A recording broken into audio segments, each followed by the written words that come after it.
जैसे जैसे सऊदी अरब और संयुक्त अरब अमीरात के बीच रिश्ते बिगड़ते जा रहे हैं, पाकिस्तान के सामने चुनौतियां और संकट लगातार बढ़ते जा रहे हैं। इस समय पाकिस्तान की विदेश नीति और उसकी वफादारी की परीक्षा चल रही है।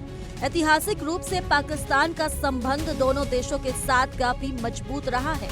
पाकिस्तान ने सऊदी अरब और यूएई दोनों के साथ करीब राजनीतिक, आर्थिक और सैन्य रिश्ते बनाए रखे हैं। इसलिए अब पाकिस्तान के लिए ये तय करना कठिन हो गया है कि वो किसके पक्ष में खड़ा हो और किसके खिलाफ। इस वजह से पाकिस्तान ने फिलहाल दोनों देशों के बीच चल रहे तनाव में चुप्पी बनाए रखी है। सऊदी अरब का विशेष रूप से यमन में चल रहे संघर्ष में पाकिस्तान से समर्थन की अपेक्षा है।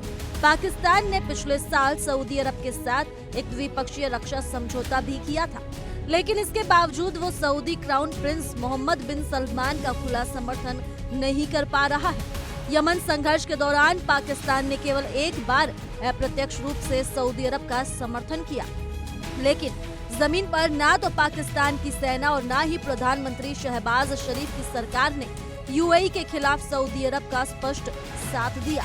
इसका अर्थ है कि सऊदी अरब नाराज हो सकता है, क्योंकि उसने पाकिस्तान से अपेक्षा की थी कि वो अपने रक्षा समझौते के अनुसार सीधा समर्थन देगा। इसी बीच पाकिस्तान की इच्छा सऊदी अरब के साथ साथ तुर्की के साथ भी एक सैन्य गठबंधन बनाने की है। पाकिस्तान चाह रहा है कि तुर्की पाकिस्तान और सऊदी अरब के बीच हुए रक्षा समझौते में शामिल हो, ताकि क्षेत्रीय सुरक्षा और सामरिक गठबंधन मजबूत हो सके।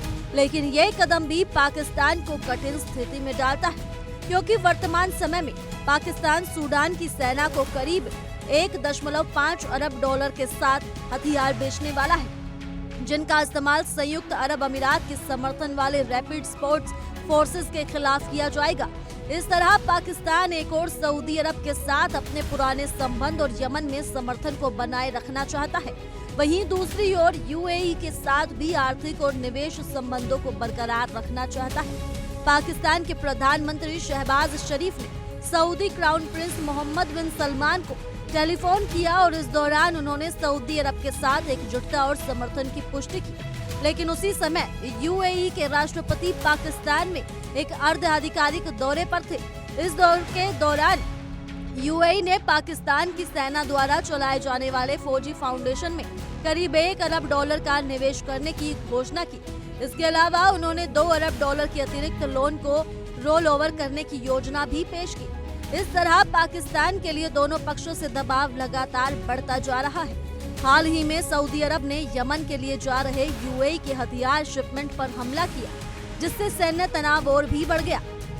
इस घटना के बाद अब सऊदी अरब ने अबू धाबी पर बेहद खतरनाक कदम उठाने का आरोप लगाया और इसे अपने राष्ट्रीय सुरक्षा के लिए गंभीर खतरा बताया। इस तरह पाकिस्तान का स्पष्ट रूप से दबाव है कि वो या तो सऊदी अरब के पक्ष में खड़ा हो या यूएई के। फिलहाल पाकिस्तान के लिए ये स्थिति ऐसा है जैसे वो दूध और मछली दोनों को एक साथ खाने की कोशिश कर रहा हो, क्योंकि दोनों देशों के साथ उसके मजबूत संबंध है और किसी एक को चुनना पाकिस्तान के लिए राजनीतिक, आर्थिक और सैन्य रूप से चुनौतीपूर्ण होगा। पाकिस्तान की इस समय की स्थिति बेहद नाजुक और संवेदनशील है। सऊदी अरब की नाराजगी और यूएई के निवेश संबंधों के बीच पाकिस्तान को बहुत सावधानी से अपनी नीति तय करनी होगी। देश की सेना और सरकार दोनों ही इस समय हर कदम सोच समझकर उठा रही हैं, क्योंकि किसी भी गलती का असर सीधे देश की सुरक्षा, आर्थिक स्थिति और अंतर्राष्ट्रीय प्रतिष्ठा पर पड़ सकता है। अंतर्राष्ट्रीय समुदाय भी इस पूरे घटनाक्रम पर नजर रखे हुए हैं और आने वाले दिनों में पाकिस्तान की नीति और निर्णय का क्षेत्रीय और वैश्विक राजनीति पर बड़ा असर पड़ सकता है। तो फिलहाल के लिए इस रिपोर्ट में सिर्फ इतना ही। ज्यादा जानकारी के लिए जुड़े रहिए इंडिया डेली डिजिटल के साथ।